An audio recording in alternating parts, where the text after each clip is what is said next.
What's going on, guys? Today I'm going to be talking about Fantastic Four: Rise of the Silver Surfer. Yep, I finally watched another superhero movie for once. Um, this film was released by 20th Century Fox before they got bought out by Disney, anyways. Back on June 12th, 2007, and this was my first time watching this movie since it basically came to theaters. So, yeah, stars Ian Graffoto. I think that's how you pronounce his last name. Jessica Alba, Chris Evans, who would go on to be like Captain America in the new awful Marvel universe. Produced by Stan Lee and Kevin Teague. I'm pretty sure Kevin Teague also produced the Spider-Man films, like Sam Raimi's Spider-Man. So, yeah. It was written by Don Payne and Mark Frost, and directed by Tim Story, who's also done like Ride Along 1 and 2, Think Like a Man 1 and 2. Obviously, the first Fantastic Four he worked on too. Had a budget of $130 million and made $301.9 million around there. So, yeah, basically, Fantastic Four is a group of superheroes that team up, and now this is the sequel. So, basically, you're not learning more about the character. This is Alien, the Silver Surfer, comes to Earth and starts causing mayhem. And right at the same time as he comes down, these two are getting married. Really trying to. And and it's right at that moment, problems occur. Helicopters start coming out of the sky, nearly just killing everybody in their at their wedding. And Doctor Doom finds the Silver Surfer, tries to become allies with them to take out the Fantastic Four, and basically in London they sort of have like a little fight and in the forest and stuff, and they go around the world a bit and basically they have like one little face off of Fantastic Four, and the world's done basically because Galacticus or Galactus, I can't remember which way you pronounce it, but yeah,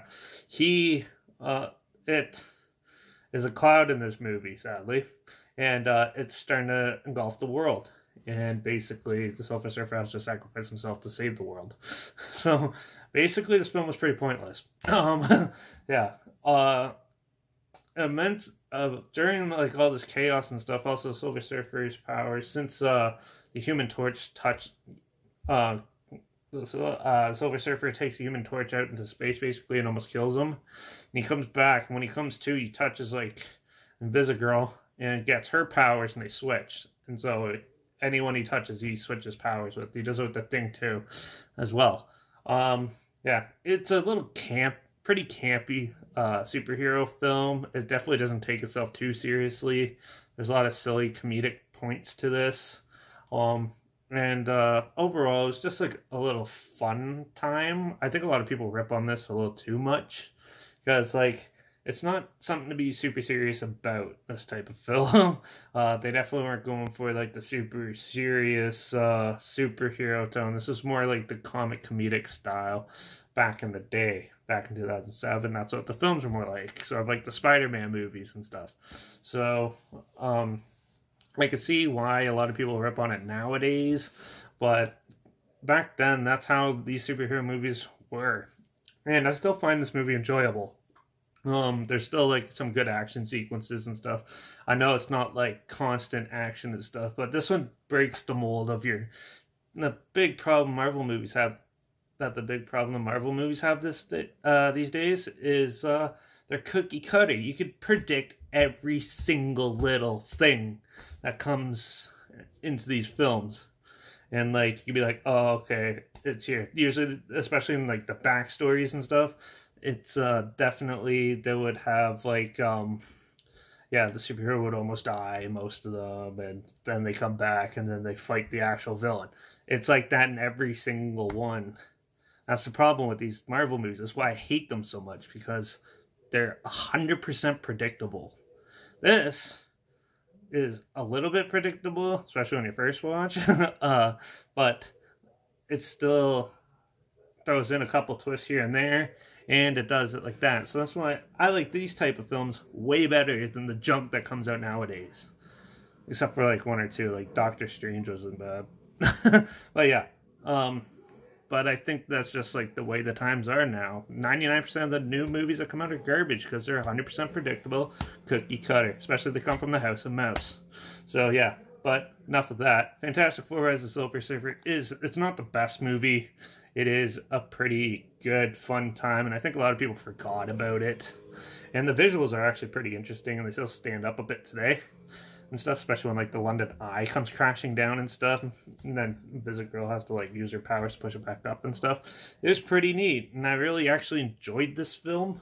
Yeah, and I think the Fantastic Four series is a little completely underrated because, like, yeah, it's very cheesy and stuff in some scenes, but that's how the comics were, and that's how the film should be. It shouldn't be so friggin' serious like everything else. Like, yeah, so definitely, if you're like that type of stuff, like, that's fine. But if you're like me, who absolutely much rather sees movies in different lights than most people, you probably find this one more interesting too. So yeah, if you can find this, give it a go. It's pretty good. It was fun. I know a lot of people probably seen it by now anyways, but I just wanted to bring it back into the light a bit, so more people can view it and remember that superhero movies weren't always cookie cutter bullshit. They were actually had some character to it. So yeah, Fantastic Four was decent, and I'm just going to throw this out there, but I actually think the reboot is actually pretty decent too, because it's actually just like a comic book that they put out, just most people are complete morons and don't read. So yeah, anyways, I'll talk about that film in a future video, but this one for now is Rise of the Silver Surfer. Fun time. Definitely check it out. Maybe watch it again just for memorability. And it's a different tone of superhero film than any of the other ones. So yeah, definitely check it out. Yeah, so definitely check it out. And till the next one, I'll see you in the next one. Oh yeah, also the trailer's link down below if you want to remember it. Also my Instagram's linked down below where I post clips of films I'm going to review in the future on my story. And I hide the title and hashtag for fun, so if you want to try to find it, or just guess what I'm going to be reviewing next, go there. I also put the subgenre of film on the film clip too, so then, yeah, so then you know if it's like a type of film you don't like, then you don't have to worry about it. But yeah, anyways, so make sure you follow me on Instagram. Like this video, share it if you really want to. Comment down below your opinions on this if you've seen it. Do you think it's quite different? Like, do you like this? Do you like how different it is from stuff nowadays and stuff? I'd love to hear your opinions on it. So make sure you comment those down below. And if you have any other films that you want to hear my opinions on at all, any films at all, comment them down below too. I'll try my best to get to them as soon as I can. Or you can even DM me on Instagram if you want. And yeah, make sure you subscribe to my channel because you never know what the hell I'm going to talk about next. I was talking about horror for like 3 weeks. Now all of a sudden I'm talking about Fantastic Four. Who knows what I'm going to talk about tomorrow, or in the next video. So yeah, till then, see you then.